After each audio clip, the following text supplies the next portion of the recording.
Miguel Ángel, hay una realidad económica en Venezuela hoy compleja, difícil.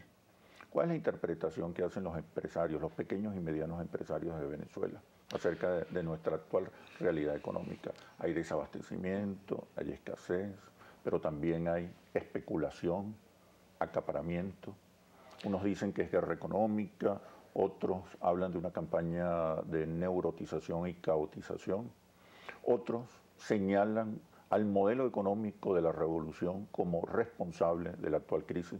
¿Qué opinan los pequeños y medianos empresarios? Nosotros ante todo tenemos una visión positiva y alentadora del país y de sus posibilidades hacia adelante, hacia el futuro. Venezuela cuenta con recursos no solamente naturales, ubicación geográfica, con mercados que se han ido incorporando como el ALBA, como Mercosur, con una ubicación geográfica privilegiada, con energía barata, con talento humano que no teníamos hace, por ejemplo, 10 años, formado en las universidades, en un proceso masivo de formación que, bueno, que puede tener sus problemas, pero que ha permitido que estemos, creo que en el 5º lugar a nivel mundial de escolarización, por decirlo de alguna manera, y de matrícula universitaria. Todo eso constituye una serie de elementos para creer en Venezuela y en la capacidad para resolver la complejidad del año 2015, 2016, 2017 y hacia adelante.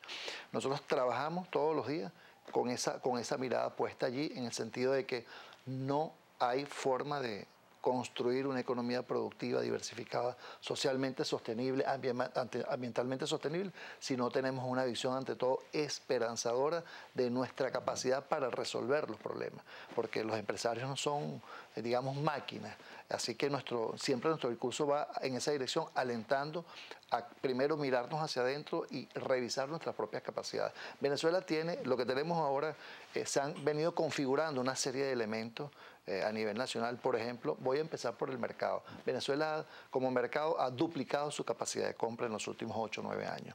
Cuando usted habla con una empresa, ya no voy a hablar de una empresa nacional porque puede ser a lo mejor estigmatizada de chavista o antichavista, pero una transnacional de productos de consumo masivo, le señalan que el mejor mercado que tienen en la región es el venezolano. Y usted le pregunta... que aporta mejores ganancias. Sin lugar a dudas. Y usted a un pequeño empresario le preguntaba hace 12 años cuál era uno de sus problemas, y su problema era que no había mercado. O sea, nosotros rondamos con unos niveles de pobreza que estaban por encima del 43% de la población. Hoy apenas es el 19%.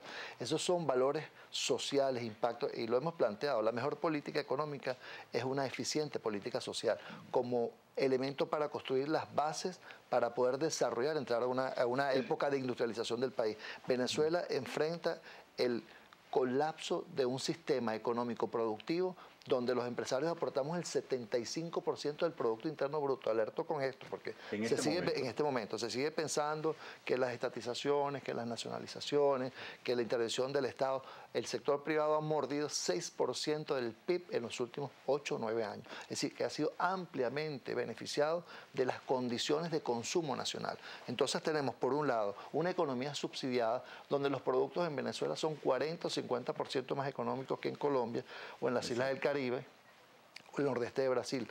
Tenemos un altísimo poder de compra en el mercado nacional que, por ejemplo, Venezuela exhibe el consumo per cápita de pollo más alto de la región, casi 40% más. Se consume pollo en Venezuela que, por ejemplo, en Brasil. Y así podemos revisar otros rubros en los cuales el alto consumo, el contrabando de extracción, porque tenemos una economía subsidiada, el desbordamiento de nuestras capacidades productivas y logísticas, entendiendo las logísticas como puertos, aeropuertos, capacidad para transportar mercancías, el sistema de transporte, las capacidades productivas nacionales han sido desbordadas. Ahora tenemos enfrente, bueno, aderezado con todo esto que yo he señalado, que bueno, que hay responsabilidades. Hay responsabilidades del privado. ¿Cuáles son esas responsabilidades? Bueno, no invertir, por ejemplo.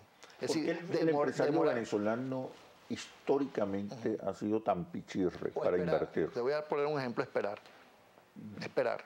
Sí, hemos visto, por ejemplo, lo vemos recurrentemente, sobre todo en los últimos 4 años, esperar que se anuncien medidas.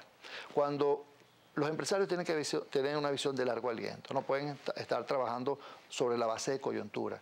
Y los empresarios que han hecho la apuesta, que hicieron la apuesta cuando Chávez llegó al poder, que llegó el gobierno castrocomunista, que se van a acabar las empresas, todos los empresarios del país que hicieron apuestas, que apostaron a Venezuela, que hicieron sus inversiones y que permitieron que sus empresas se desarrollaron, han podido crecer de manera favorable, extraordinariamente bien en todo el país. Ahora, siempre el miedo no tiene propietario. Sobre todo el dinero es muy temeroso. Es muy temeroso, pero nosotros estamos en el área industrial. Nuestras industrias no las podemos agarrar en un maletín, desarmarlas y llevarlas para Colombia o llevarlas para los Estados Unidos o para cualquier otro país de la región. Sí, el sector de la pequeña y mediana industria es el convocado y el llamado a la transformación socioproductiva del país. Pero hay problemas, y el nuevo emprendimiento, sí, hay dificultades. Los tenemos allí y los vamos a tener. Tenemos que armonizar. Si me dice que el modelo económico ha sido relativamente exitoso, ¿qué está, el modelo económico, qué está fallando? Bueno, la economía no es una fotografía instantánea, es un proceso. Es decir, la primera tarea que tenía que emprender el presidente Chávez era restablecer los equilibrios sociales, porque hay un elemento que nosotros obviamos, que olvidamos. Nosotros somos empresarios herederos de la década de los 90, empresarios quebrados. El sector de la pequeña y mediana industria estaba desmantelado en el país. Inclusive la gran industria había migrado, había salido de Venezuela porque las condiciones no eran favorables. Hay que recordar el pasado para poder entender de dónde venimos. Yo le preguntaba a un empresario cuál era alguno de los problemas. Decía, bueno, no éramos, por ejemplo, sujetos de crédito. Estudié en un banco y lo peloteaban y no le daban nunca un crédito. Y si le daban un crédito con tasas muy elevadas, era imposible producir en Venezuela. Venimos de allá. Venimos de esa década de los 90, donde lo que quedó fue un esqueleto del sector productivo venezolano. Pero se dice que fue el presidente Chávez el que creó la industria nacional, de manera irresponsable. 8 de cada 10 industrias de Venezuela han recibido un crédito blando para desarrollar capacidades nacionales. 8. No hay referentes en la región. Y no sé si en el mundo habrá una inversión tan alta como se ha hecho en el sector industrial venezolano en los últimos años. Ahora, yo digo esto y seguramente quienes nos están viendo dicen que eso no es verdad. Vayan para Valencia, vean la fotografía de hace 9 años del Parque Industrial, no sé, de Valencia, o vayan para Tinaquillo, o vayan para Anzoátegui, y sí, las zonas industriales totalmente colapsadas por falta de espacio, por ejemplo. Ahí hay una expresión de una política económica que permitió 2 cosas. Fondos para capitalizar a la industria venezolana, que es insuficiente, insisto. No hay suficiente industria en el país para abastecer la demanda interna. Pero también emprendedores, nuevos estamos emprendedores. En 14% del PIB.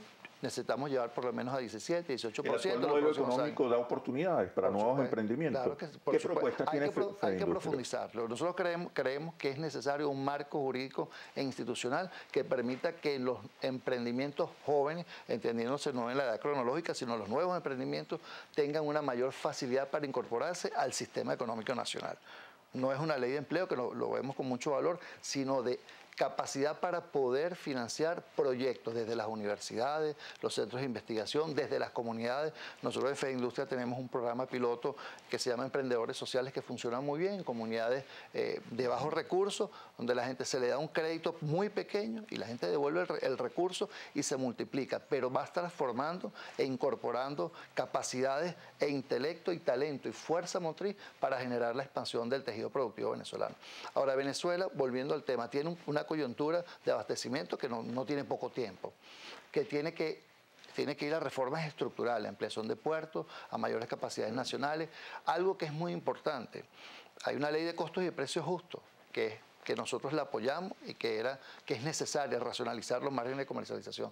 Pero también hay que racionalizar los márgenes, necesitamos utilidades justas para que las empresas sean sostenibles. Si necesitamos los dos elementos.